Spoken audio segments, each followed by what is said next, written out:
મોરબીના ટંકારા નજીક ઔદ્યોગિક વિસ્તારમાં તસ્કરો ત્રાટક્યા હોવાના જે સીસીટીવી સામે આવ્યા છે, ત્યારે આ તસ્કરો દ્વારા અલગ અલગ ફેક્ટરીઓમાં જઈને ફાંફાફોડા કરવામાં આવ્યા હતા, પરંતુ એક પણ ફેક્ટરીમાંથી આ તસ્કરોને કંઈ હાથ લાગ્યું ન હતું।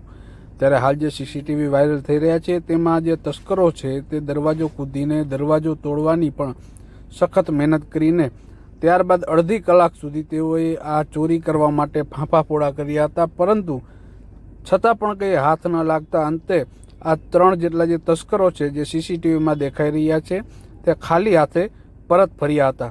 ત્યારે આ મામલે હાલ કોઈ હજુ સુધી પોલીસ ફરિયાદ નોંધાઈ નથી, પરંતુ જે તસ્કરો છે, જે શિયાળાની રાત્રિમાં તસ્કરોએ તરખાટ મચાવી હોવાની વાત સામે આવી રહી છે। ત્યારે આ મામલે ટંકારા પોલીસ દ્વારા કડક પેટ્રોલિંગ કરવામાં આવે તે માટે પણ હાલ માંગ ઉઠી રહી છે। જોકે સદનસીબે જે આ તસ્કરો છે તેના દ્વારા અલગ અલગ ફેક્ટરીઓમાં આ રીતે ચોરીનો પ્રયત્ન કરવામાં આવ્યો હતો, પરંતુ ક્યાંય પણ એક પણ ફેક્ટરીમાંથી કોઈ કિંમતી ચીજ વસ્તુની ચોરી થવાનું હાલ સામે આવ્યું નથી। ત્યારે હાલ આ સીસીટીવી વાયરલ જોઈ રહ્યા છો।